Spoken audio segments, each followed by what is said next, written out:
Bonjour tout le monde, bienvenue sur le live du réseau Nanny Secours. Bon, on est des débutantes, là, ça a l'air qu'on a de la difficulté avec nos enregistrements. On va se faire, inquiétez-vous pas. On a trouvé une solution, un plan B. Avec vous aujourd'hui, chers parents, Laetitia Adam, directrice et fondatrice de Lily Rescousse, coach familiale, conférencière, formatrice et hypnologue. Et aujourd'hui, encore une fois, j'ai la belle Milou d'amour avec moi. Bonjour Milou! Allô, allô! Comment vas-tu? Ça va super bien. Oui, il fait beau, soleil. Ah oui? Chez nous, Ben à oui, Québec, non, c'est gris. c'est vrai, ouais, c'est vrai que tout dépendamment où on est. Moi, le soleil de la partie. Ben, profitez-en, profitez-en. Oui. Hey, aujourd'hui, ensemble, on voulait parler de la peur. C'était notre sujet aujourd'hui. De la peur, oui, parce que la peur, ça fait peur. Oui, ça fait peur, la peur. On n'aime pas ça, hein? C'est un sentiment qui vient nous mettre tout bizarre à l'intérieur, là. Oui, ça nous donne un sentiment d'impuissance. Oui, tout à fait. Puis souvent, chez nos cocos, ils ont certaines difficultés à la gérer, à comprendre qu'est-ce que c'est la peur, parce que la peur, elle peut être plusieurs émotions en même temps aussi. Oui, oui. Donc, Des fois, moi, je pense que la peur, elle peut être oui, sur le moment même, il y a la peur qui se manifeste, mais quand c'est combiné justement au sentiment d'incapacité, là, ça crée des résistances. Puis, selon notre profil déjà, tu sais, j'imagine qu'il y en a qui sont plus. Moi, je suis plus du genre à figer. À la base, c'est dans ma nature. Quand j'ai une peur qui se manifeste, si j'ai pas analysé cette expérience-là déjà dans mon passé, oui. ma nature, ça va être de figer, de bloquer, puis comme on dit, plus de son, plus d'image. Oui. Mais il y en a qui sont déjà d'attaque, il y en a qui sont dans la fuite. Donc, ça, c'est personnel à chacun.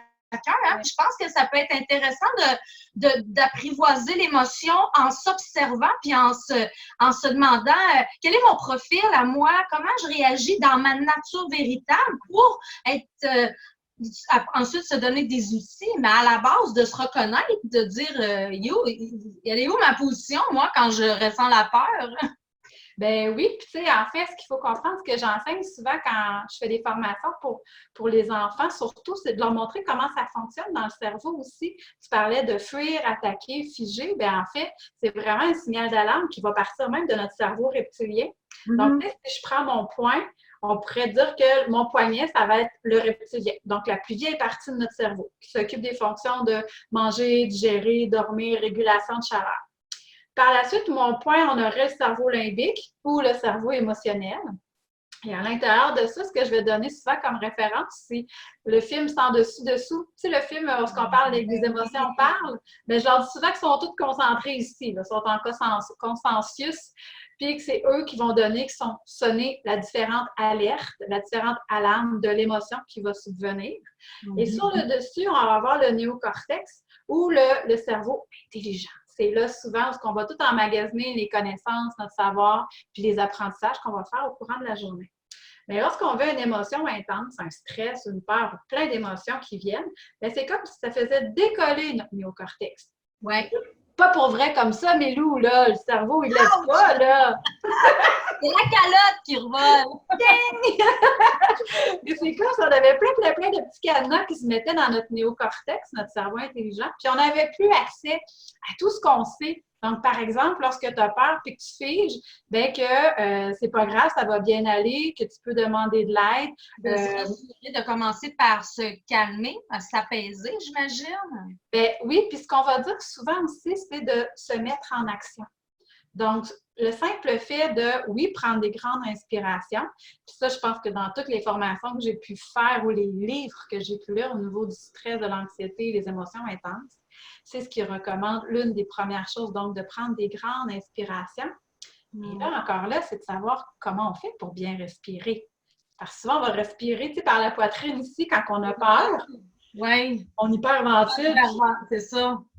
c'est pas bien. Donc, c'est vraiment de gonfler notre ventre comme un ballon. Puis pour nos tout petits, là, avec les parents, ce que vous pouvez faire, c'est vraiment les coucher à plat sur le dos, puis mettre un objet sur leur ventre, soit un ourson, peu importe, un objet, une doudou.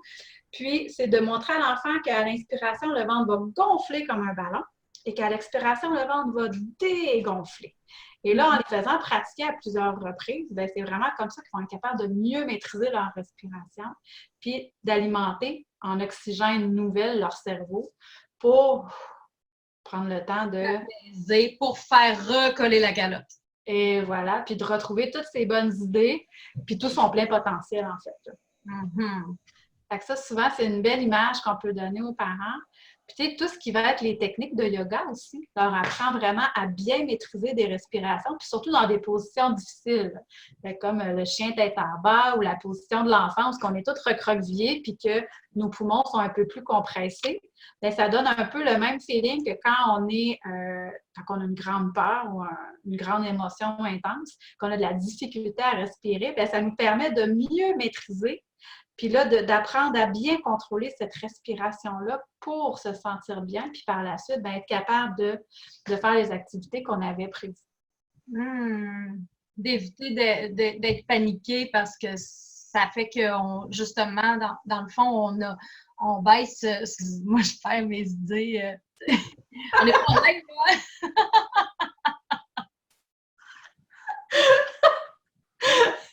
Ça va bien aller, tu vas voir. C'est-tu la calotte qui a décollé? Oui! Fait que là, t'as figé. J'ai figé comme l'écran. Fait que là, Milou, tu peux faire de la corde à sauter, te mettre en action, bouger. Oui, tu peux prendre une gorgée d'eau. C'est super bon en plus boire de l'eau, hein? Ça permet d'alléger la fatigue mentale, retrouver nos bonnes idées. C'est merveilleux. Wow! Tu peux serrer tes mains fort aussi.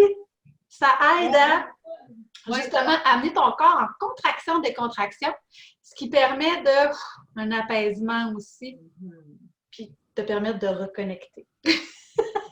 D'enlever tes petits cadenas. Ça arrive, ça. Mais j'aime ça quand c'est contexte, là. Moi, aujourd'hui, tu sais, il y a des moments, il y a des jours comme ça, où la concentration, c'est pas une question de peur, mais c'est ça. Oui. La note est quand même décollée, puis on dirait que la tension est moins là. Puis pour moi, c'est ça. Peut-être que j'aurais avantage à avoir une petite anxiété, un petit stress à quelque part pour me permettre de mieux focusser. Parce que ça aussi, la peur, elle amène à ramener sa vision, un objectif, puis avoir le regard beaucoup plus vigilant. Oui. Ça aide à la concentration, mais quand t'es pas stressé. Ben, ça nous donne ça, mais les gens, ils aiment ça, hein? Ouais, ils voient qu'on est des êtres humains, nous aussi. Oui, absolument. Ça, c'est tellement quelque chose d'important à montrer à nos cocos que nous aussi, ça nous arrive d'avoir peur, nous aussi, ça nous arrive de nous tromper ou de perdre le fil de nos idées. Ça leur fait du bien à nos enfants de savoir qu'on n'est pas parfait, nous aussi. Non, c'est rassurant pour tout le monde. Puis de voir justement des images parfaites de tout bord, tout côté, ça crée l'anxiété de performance. Ça crée moi aussi, je veux être à cette image-là, je veux être à ce niveau-là. Puis là, ben ça monte les échelons, ça monte, ça finit plus. Puis elle est où la limite? Ça peut devenir...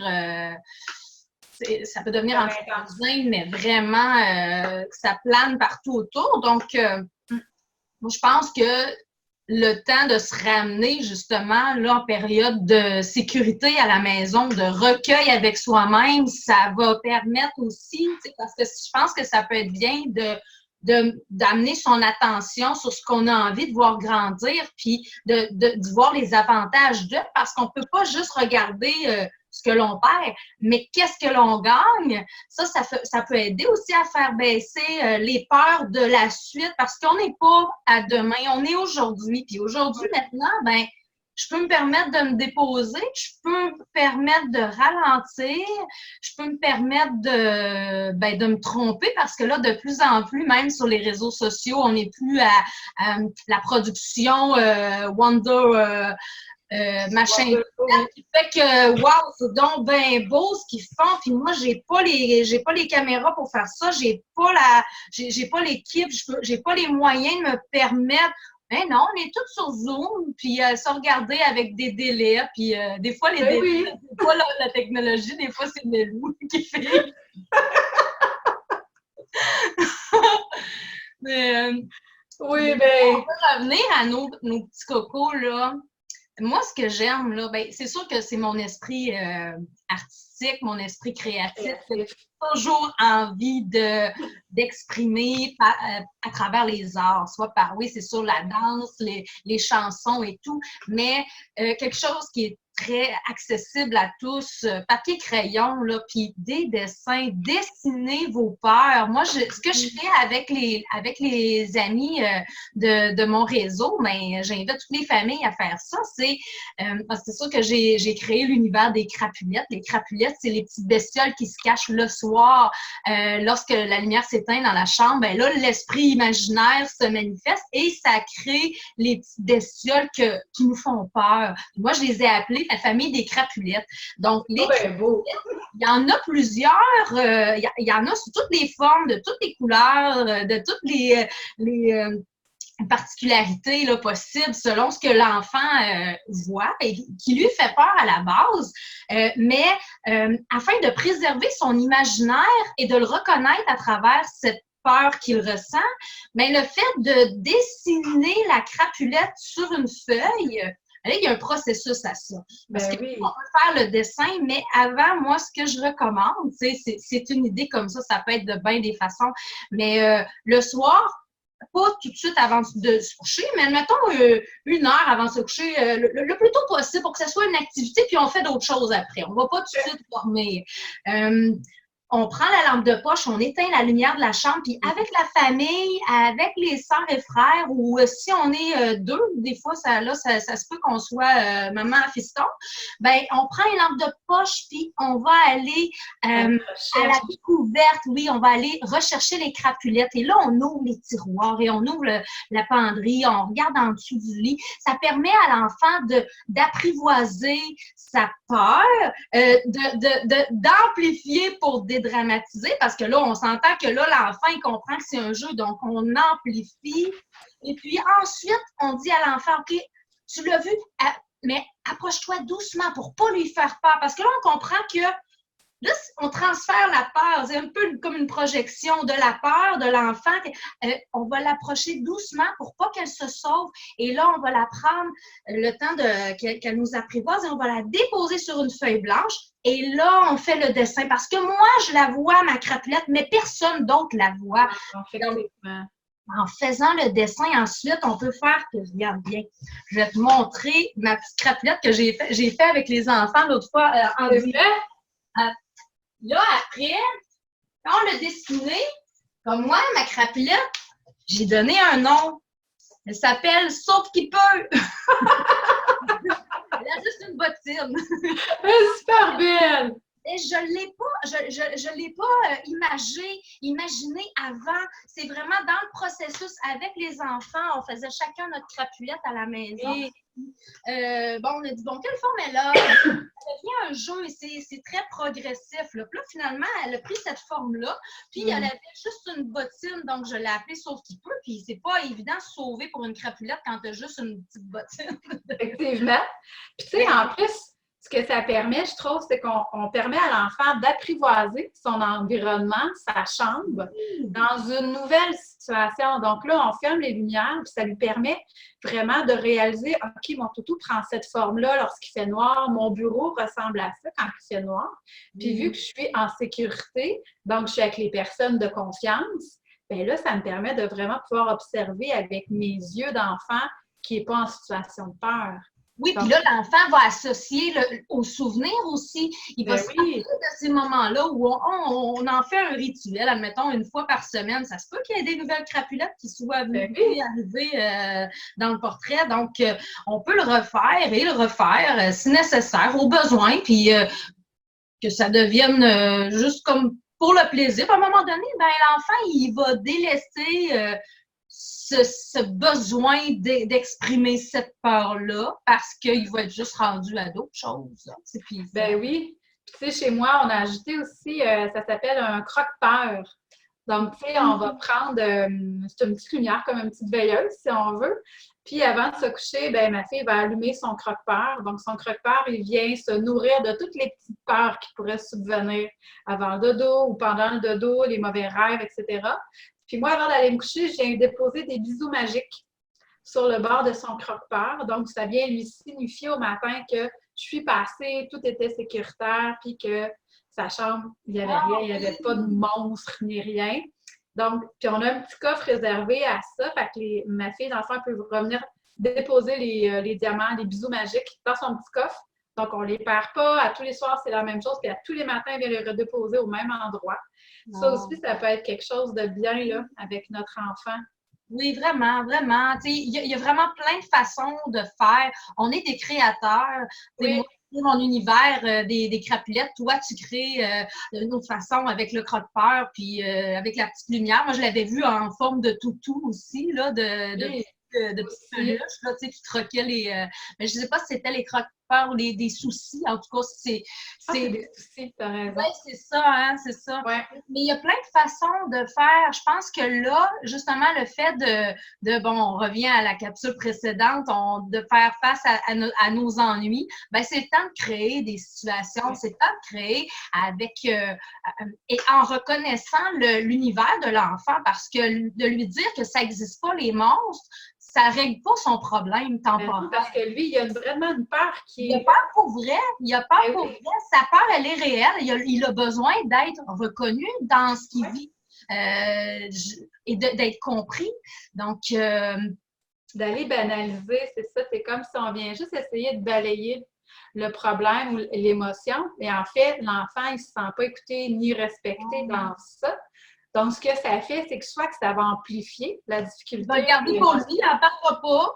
Puis là, les peurs, quand ça ne sera pas ça, plus tard, ado, ça va être la peur de d'autres choses. Puis lui, il va avoir développé le réflexe de ne pas en parler parce qu'il ne veut pas être jugé, il ne veut pas se faire dire que c'est ou que c'est... Il a peur du jugement aussi, des fois, là, d'être reconnu par son parent. Je pense que c'est le plus beau cadeau dans une vie qu'on peut faire à nos enfants, c'est ça, puis les aimer de façon inconditionnelle, de dire, ben ça, j'adhère pas à ce comportement-là, mais mon amour pour toi est infini, puis ça c'est sans condition, je vais t'aimer toute ta vie, à l'infini, mais ça se peut que des fois, je sois pas contente, puis ça se peut que je n'aborde pas dans la direction que tu prends, mais tu sais, c'est beaucoup d'échelons, hein? C'est beaucoup de ici maintenant.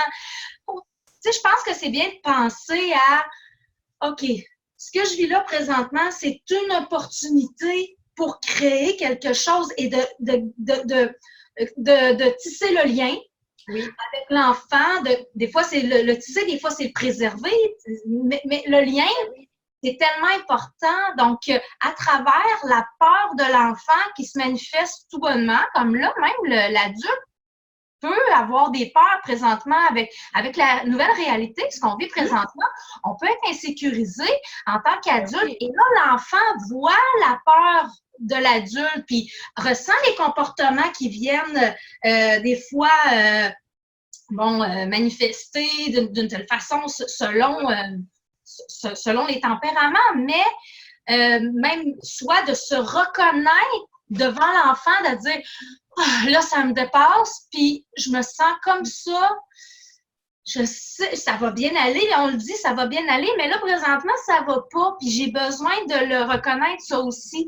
Il y a une différence entre être positif, puis être pelleté des nuages roses, puis de pas voir la réalité, et de justement dire oui, là, c'est difficile, mais avant même de trouver des solutions, c'est juste de se dire ouais, là, ça me dépasse. Puis, de rien faire, de se dire, là, je trouve ça dur.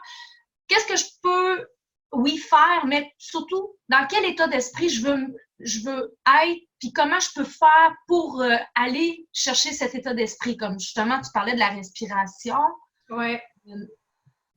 Tu sais, je pense que c'est place à beaucoup d'apprentissage là, présentement. Hein? Puis, Oui, tu sais, c'est super important ce que tu viens de dire de oui, nos émotions d'adultes, puis de le dire à l'enfant aussi, parce que oui, ça va venir le toucher, le perturber un peu, de voir qu'on peut être stressé, qu'on peut être désorganisé. Donc, pour pas empirer ou amplifier, je dirais, ses émotions, parce que lui va avoir une façon de les percevoir aussi, nos émotions que l'on vit à nous. Puis selon où est-ce qu'il est rendu dans son degré de maturité ou de développement au niveau de son cerveau, mais ça se peut qu'il ne les perçoive pas toujours de la bonne façon ou qu'il ne reçoive pas le bon message. De là, l'importance de communiquer puis de l'expliquer à l'enfant. De le dire. Plutôt que de le garder sous silence sans rien dire, ça, c'est pire pour l'enfant. Donc, moi, je me mets à la place. De toute façon, on a juste à revenir à notre enfant intérieur pour savoir comment ramener ça avec son propre enfant. Qu'est-ce qui me ferait du bien, moi? Qu'est-ce que j'aurais envie de comprendre? De me faire parler de même? Non, peut-être pas. Ça, j'aimerais pas ça. Ah, mais ça, j'aimerais ça. Donc, allô, la belle! On a de la visite! Désolée. Ma fille, elle a un petit rendez-vous. C'est ça qui est là au bar, puis qui miaule. Il est bien stressé, là. Sa maman est là au bord de la porte, puis il peut pas l'avoir avec lui. Ben oui! On a pas le temps d'y expliquer, en plus. Hey, mais... On en parle, mais c'est beau en parler, mais... On parle pas tous le même langage! Hey, mais là, j'aurais envie qu'on fasse encore une petite activité avant de se quitter. Ben oui, absolument. Aurais-tu envie de faire une autre visualisation? Mais là, ça serait pour aller se créer un petit bouton du courage. Oh, c'est une bonne idée, le bouton du courage. Hey, je veux juste faire un petit aparté, puis j'ai oui? le temps de faire, parce que moi, j'en ai besoin de ce temps-là. Le bouton du courage. Mais, oui, c'est ça. Pour le courage, parce que ce que je reçois beaucoup, c'est quand je parle avec les enfants, est-ce que ça t'arrive, toi, d'avoir peur? Puis là, les enfants, non. Puis, est-ce que toi, tu es courageux? Est-ce que tu... Oui. Donc, les enfants aiment ça être courageux. Les enfants aiment ça ressentir le courage parce qu'ils se sentent comme leurs idoles, les super-héros. Et oui. Des fois, ils ont honte d'avoir peur. Puis, je pense que ça peut être important de le dire, de vraiment juste le dire à l'enfant. Tu sais que le courage ne vient jamais sans la peur. C'est toujours précédé d'une peur, précédée. Non, en tout cas. En avance ou on recule? Alors, tu veux, là? Non. On va faire un merengue. On va faire un montage. Ça va me faire du bien la visualisation. Mais la pleine lune demain! C'est bon! La pleine lune, c'est pour ça, les amis. Des fois, les marins, en tout cas, moi, je bois beaucoup d'eau, donc je joue un peu. Les idées flottent. Oui, c'est vrai que les idées flottent aujourd'hui. Puis je suis tellement pas dans la résistance, dans le... comment je pourrais le dire autrement pour pas être dans la négation en l'exprimant? Mais dans l'accueil? Dans l'accueil, je suis vraiment là. Sur le moment, ici et maintenant, écoute, j'ai fait le ménage de mon bureau. Je suis dans les... Tu sais, les affaires que tu te perds dans tes pensées, là. Tu sais, les ménages de papier, puis les ménages de... C'est ça. Donc, ça crée cette ambiance-là. Là. Ben oui. La visualisation. Bon, ben écoute, si tu es prête, en fait, moi, je le mets à beaucoup d'enfants dans mes coachings, puis même à certains parents, puis dans mes formations aussi, parents-enfants. Je viens à poser un petit bouton du courage. Le petit bouton du courage, en fait, c'est ce qu'on veut faire, c'est qu'on veut pouvoir mettre une action à un état, à une émotion. Donc, en fait, le cerveau, il ne fait pas la différence entre ce qu'on fait pour vrai. Donc, exemple, que je lance un ballon. Et si je ferme mes yeux, puis que je me vois en train de lancer un ballon, bien, pour mon cerveau, ça fait une pratique les deux. Donc, le cerveau ne fait pas la différence si je le fais avec un vrai ballon ou si je me vois en train de lancer un ballon en fermant mes yeux. Donc, c'est un peu la même chose. On vient associer un geste à une émotion. Donc là, ici, on va venir installer le courage, le calme, pour qu'à toutes les fois que tu en aies besoin, que ça soit à portée de main. Donc, généralement, je demande aux enfants de l'installer soit dans le creux de leurs mains ou sur leur poignet. Un endroit qui va être vraiment facile d'accès. Puis, par la suite, quand on vient prendre une grande inspiration, on vient intégrer le calme, le courage et le bien-être. Est-ce que ça se passe? Oui. C'est parti. Donc, installe-toi encore une fois confortablement. Dépose bien les pieds par terre. Prends le temps de fermer les yeux. Quand tu es prêt, prends une grande inspiration.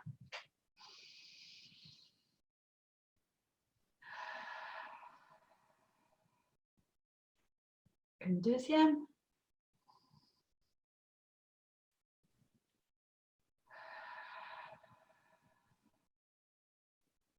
Et une troisième. Prends le temps de bien gonfler ton ventre et te dégonfler. Maintenant, j'aimerais que tu t'imagines dans une situation où tu te sens vraiment bien. Tu te sens forte, courageuse. Tu peux même ressentir le calme qui est en train de monter ou de descendre à l'intérieur du corps. Un peu comme un mouvement de respiration au rythme d'un battement cardiaque. Prends le temps de visualiser l'endroit où tu es, si tu es à l'intérieur, à l'extérieur. Prends le temps de visualiser avec les personnes avec qui tu es. Est-ce que c'est ton parent, ton ami, ton enfant? J'aimerais que tu prennes le temps aussi de regarder ton visage, ton corps, de voir combien il est détendu, calme, combien tu as l'air serein, sereine.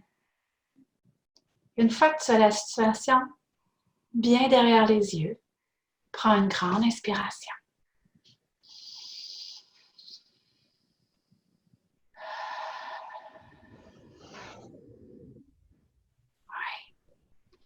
Maintenant, derrière tes yeux, je t'invite à imaginer une forme. Ça peut être un cœur, un arc-en-ciel, une étoile. Visualise la forme que tu aimes le plus. Une fois que c'est fait, prends une grande inspiration.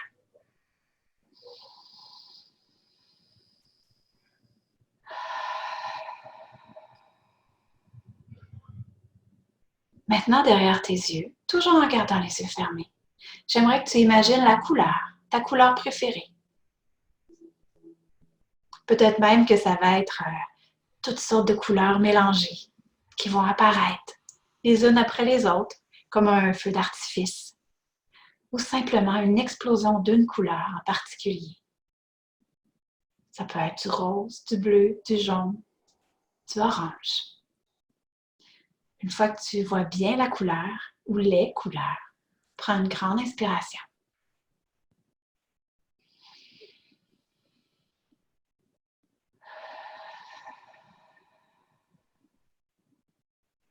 Maintenant, à l'aide de ton pouce, viens dessiner la forme que tu as choisie à l'intérieur de ta main. Et ce, en gardant les yeux fermés. Prends le temps de visualiser la forme. Viens la colorier avec la ou les couleurs que tu as choisies. Prends le temps de laisser aucun espace blanc. Et en même temps, je t'invite à faire une légère pression dans le creux de ta main pour intégrer le calme, le courage, la force. Une fois que c'est fait, prends une grande inspiration.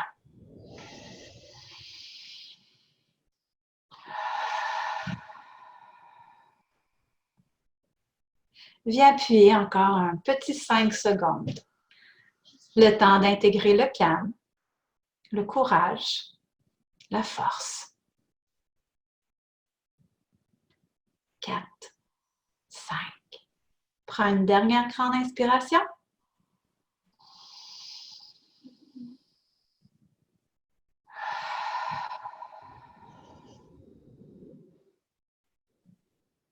Et quand tu es prêt, tu peux ouvrir les yeux, revenir ici pour continuer ce live en toute sécurité et avec toute l'énergie nécessaire.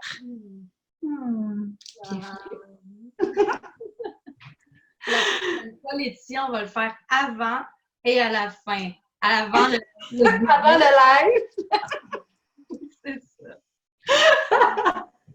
Donc, ça, c'est vraiment quelque chose que vous pouvez refaire à la maison, le réécouter, réécouter. Je pourrais même mettre un lien pour le texte que j'ai écrit avec toutes les étapes pour faire le petit bouton du courage. Oui, dans mes formations par enfant, là, je le fais aussi. Vous pouvez aller vous les procurer maintenant sur mon site web lrcoachingfamilial.ca. Ils sont disponibles. Puis, donnez-moi 2 minutes. Ma fille me parle derrière la porte.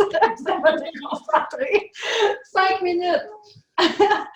Puis, c'est ça. Vous pouvez les procurer, puis le refaire à la maison.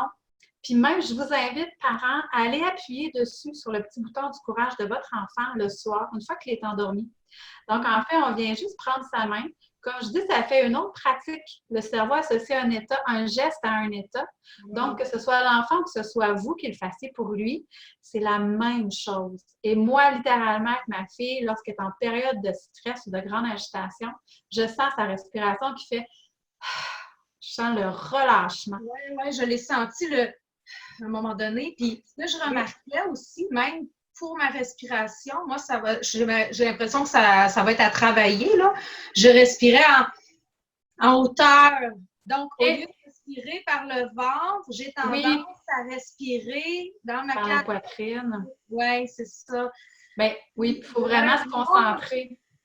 C'est ça, l'idée, c'est d'aller porter. Je sais que à une époque, je ferais une discipline, bon, c'était le pilates que je ne fais plus, puis ça paraît parce que j'ai oublié mes mécanismes, mes automatismes, comme respirer dans le dos, ben on dit, voyons, comment on fait ça, mais c'est vraiment comme si on allait porter l'air dans le dos, puis ça fait ouvrir la cage thoracique de chaque côté plutôt que de la faire monter, mais c'est pas tangible, hein? Donc c'est très OK, ça marche-tu, ça va. Puis à un moment donné, ben, il y a des muscles à l'intérieur de soi qui s'activent, mais quand ils dorment, hein? Il faut les réveiller avant de les renforcer. Puis... Ben oui, il faut se pratiquer aussi, là.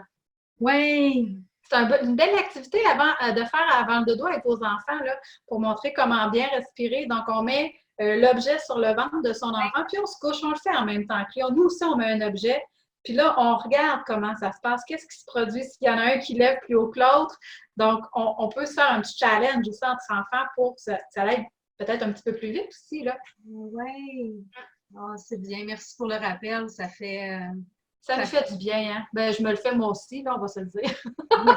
C'est ça, on n'arrête pas de boire de l'eau, hein? Oui! Il y a la même chose, on va dormir la nuit, il y a des choses comme ça qu'on va faire parce que ça fait partie de... Mais je pense que c'est bien de le prendre comme ça, de dire, ben, de prendre le temps de boire de l'eau, ben, c'est comme prendre le temps de respirer consciemment. Oui. Ça va porter ses fruits, là, c'est certain. Oui. Eh bien, on se revoit, nous, la semaine prochaine, encore une fois. De quoi on va parler déjà la semaine prochaine? On va parler de la baboune! La baboune! La baboune, boune, boune! Ah, ça va être super intéressant. Fait que manquez pas ça, les parents, les enfants aussi. Puis, allez voir sur lrcoachingfamilial.ca. Puis pour toi, Mélou, c'est quoi déjà? Melou.ca. Melou.ca. Et aussi, c'est vrai, sur la page Facebook de Melou, on a mis la version de la baboune, mais en version karaoké. Donc, les enfants vont pouvoir chanter la baboune à la maison. Bon, oui. Ben, moi, c'est ça que je m'en vais faire. On va chanter la baboune. On se dit à très bientôt. Passez une excellente journée. Merci, Mélou. Merci, Laetitia. À bientôt. Bye. Bye, be nice.